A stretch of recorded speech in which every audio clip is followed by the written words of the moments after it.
Hi, thank you so much for clicking on the video, and thank you so much to everyone who has subscribed.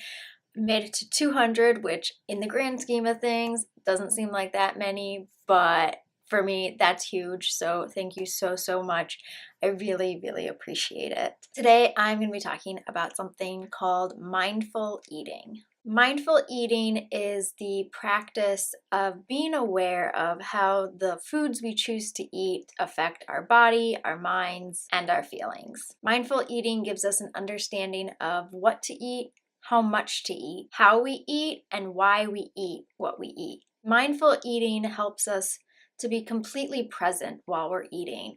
Helps us to enjoy and appreciate the foods we eat. It makes us realize that there's more to food than just taste. There's more than one way to make mindful eating part of your normal eating habits. So I'm going to go each way at a time and break them down and explain how and why to implement these practices. First off, listen to your body and stop when you feel full. Not painfully full, just satisfied full. You need to let your body and your brain be on the same page. Eating too fast and not paying attention to your body's signals can lead to overeating and discomfort. By listening and paying attention, the lines of communication between our bodies and our brains are open. We are actually physically full long before our body is able to send a signal to our brain, and then the brain tells us that we are full.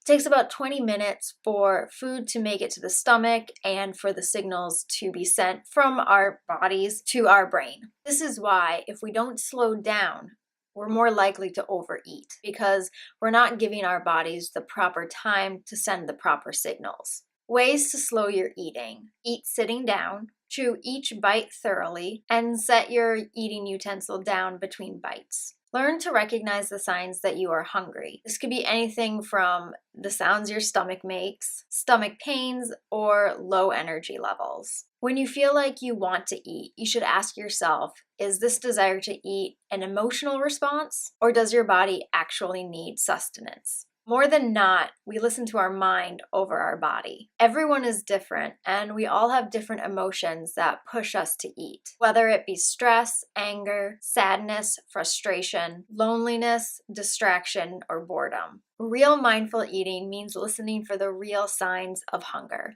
Don't eat alone. When we eat alone, we tend to graze and eat randomly, which is mindless eating, which is what we're trying to avoid. Mindless grazing keeps us from developing healthy environmental clues that point us towards how much to eat, what to eat, and when to eat. We are more likely to eat food when it's in sight. So a way to counter that is to keep foods behind doors, meaning in the refrigerator or in cabinets. It's also a good idea to keep more healthy foods in the house than unhealthy junk food. That way, we'll be more likely to snack on healthy foods, not junk food. Eating with others leads to conversation, which naturally helps you to slow down and gives you social connection, which we all need. Have a set time when you eat. It's important to be consistent and to have a tentative eating schedule. I don't think it's a good idea to follow a rigid, scheduled plan all the time. You need room to improvise, be flexible, and be spontaneous, but you have to be smart about it. This means becoming more self-aware, aware of your changing eating habits, and from there you can plan accordingly.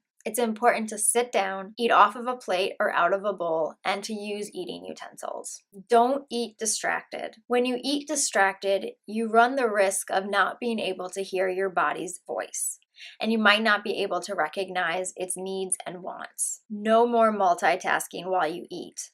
Aside from conversation with another person, there should be no distraction. Gain knowledge into what makes up a healthy, balanced diet and how to choose nutritionally healthy foods. This means learning the difference between emotional comfort food and eating nutritionally dense foods. Food is such a powerful thing in the sense that oftentimes we associate certain foods with certain memories, and those emotions that those memories give us. This is where the idea of comfort food comes from, because those foods have sentimental value. Because we had an experience, and during that experience or around the time of that experience, we were eating certain foods, and those experiences were joyful or a fun time, and they just made us feel happy and good, and therefore we associate happy and good feelings with those foods that were part of that experience.